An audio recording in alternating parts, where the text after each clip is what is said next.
नमस्कार दोस्तों, मैं Bhupendra Singh BS English classes 9460 पर आपका हार्दिक अभिनंदन स्वागत करता हूं।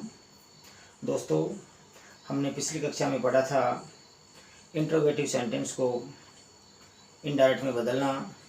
आज हम पढ़ रहे हैं इसी कड़ी में इम्पेरेटिव सेंटेंस। तो दोस्तों चलें आगे शुरुआत करते हैं इस क्लास की। सभी को मैं मेरी तरफ से प्यार भरा नमस्कार। ठीक है, शुरुआत करते हैं इस कक्षा को। देखिए, इम्पेरेटिव सेंटेंस, आज्ञा या प्रार्थना वाले वाक्य। आज्ञा या प्रार्थना वाले वाक्य इम्पेरेटिव सेंटेंस से मुख्य रूप से 3 या 4 प्रकार से शुरू हो सकते हैं। कितने प्रकार से? 3 या 4 प्रकार से शुरू होते हैं। ये वाक्य मुख्य रूप से 3 या 4 प्रकार से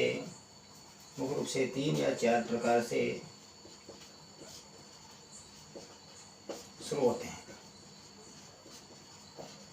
ठीक है, number 1,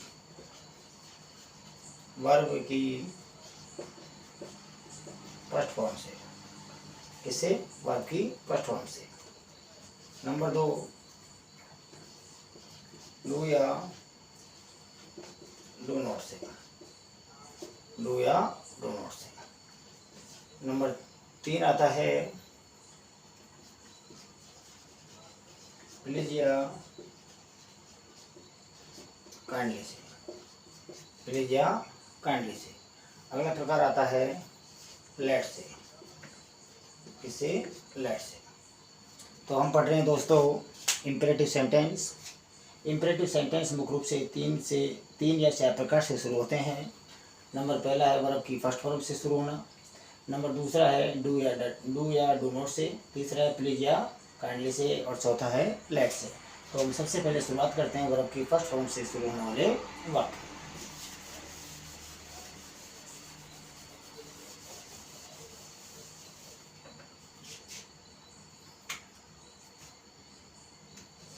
number 7, example. My father said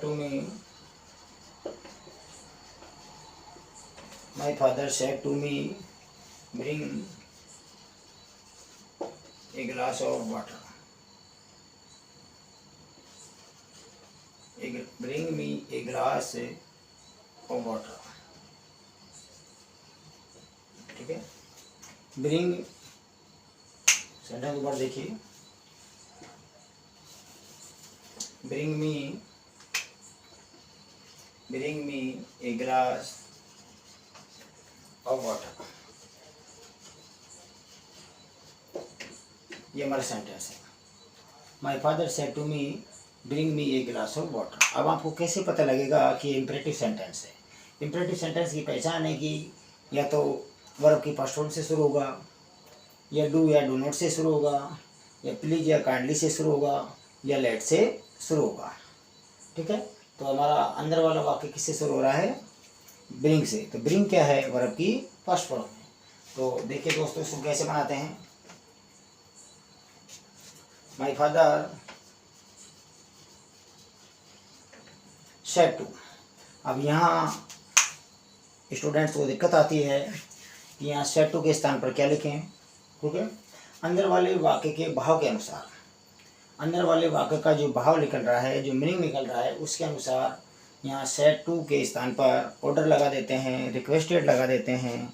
ठीक है, एडवाइस लगा देते हैं। ठीक है, इन शब्दों का यूज़ किया, वार्निंग भी लगा देते हैं, चेतावनी, इन शब्दों का यूज़ किया जाता है।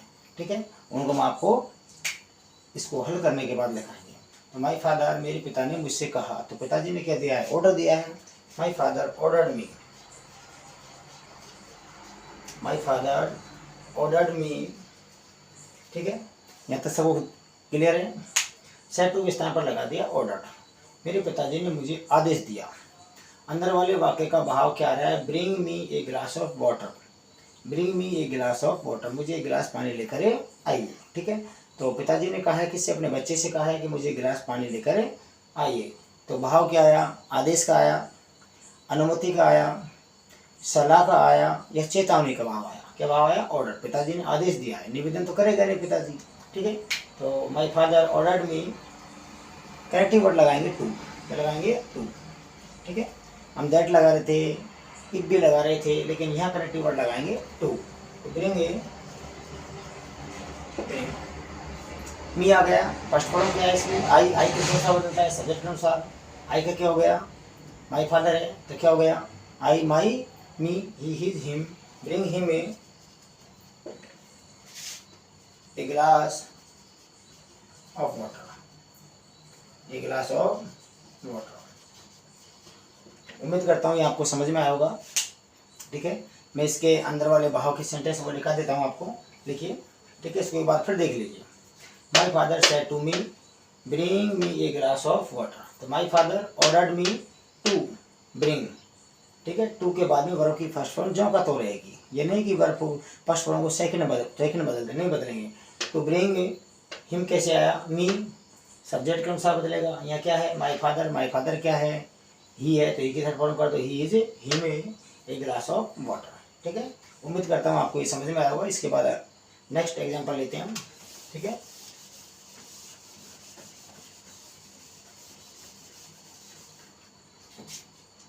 अंदर वाले वाक्य नोट लगा लिखिए, नोट लगाइए। यदि अंदर वाले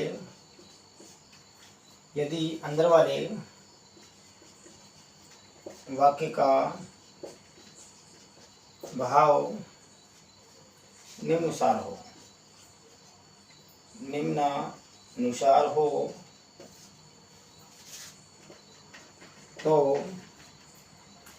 हो तो ordered, requested, advised, warned,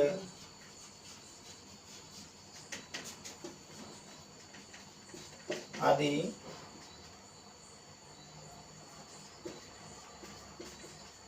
लगा देते हैं। आदि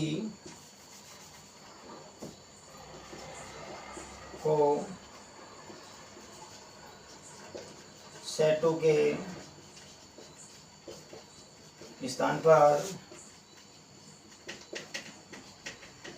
लगा देते हैं। यदि अंदर वाले वाक्य का भाव निम्न हो तो ऑर्डर्ड, रिक्वेस्टेड, एडवाइज, वांड आदि को लगा देते हैं। अंदर वाले वाक्य का आपको भाव देखना है। क्या देखना है, भाव, कि अंदर वाले वाक्य का भाव क्या निकल रहा है। जैसे पिताजी ने अपने पुत्र से कहा पानी लेकर आइए, तो क्या भाव आ रहा है आपको इसमें, ऑर्डर्ड का। किसका आ रहा है, ऑर्डर्ड का, ठीक है। डॉक्टर ने मरीज से कहा हल्का भोजन लेना, तो डॉक्टर ने क्या किया है, सलाह दी है। क्या दी है, सलाह दी है। समझ रहे हो ना, क्या दी है, सलाह दी है। और यदि भाव समझने आए, अगर लिखिए, यदि भाव समझ नहीं आए तो आस्क्ड लगा दिया जाता है, ठीक है, लगा दिया जाता है। उम्मीद करता हूँ ये आपको समझ आया होगा।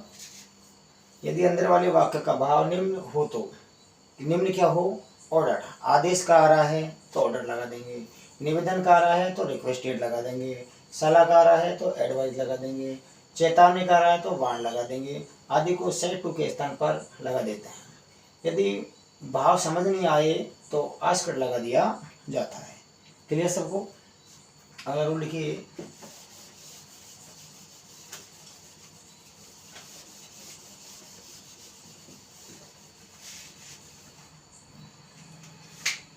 नोट लगाइए, कनेक्टिव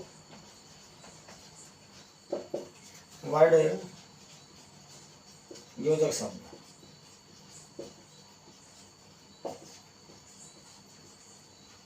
योजक शब्द के रूप में टू का यूज करते हैं। योजक शब्द के रूप में टू का यूज करते है, किसका यूज़ करते हैं, टू। लेकिन ध्यान रखें, तो नोट लगाइए,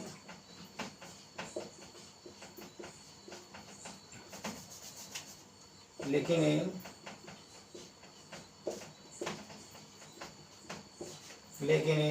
ध्यान रखें, टू हमेशा V1 से पहले ही आता है, V1 से पहले ही आता है। किससे पहले आता है, V1 से पहले।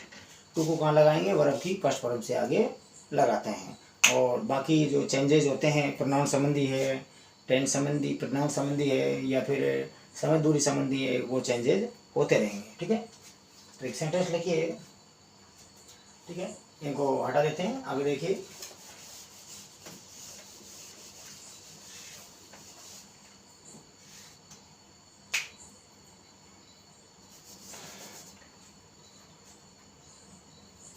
मोहन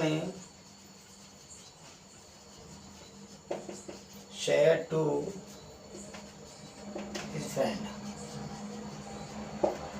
मोहन ने अपने मित्र से कहा, क्या कहा है, मोहन ने अपने मित्र से कहा, क्या कहा है, गिव मी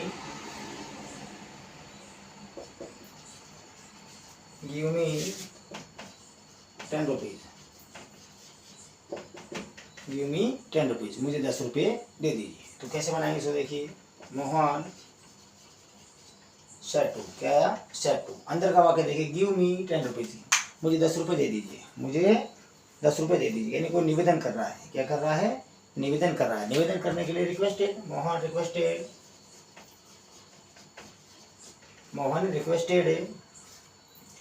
हिज फ्रेंड,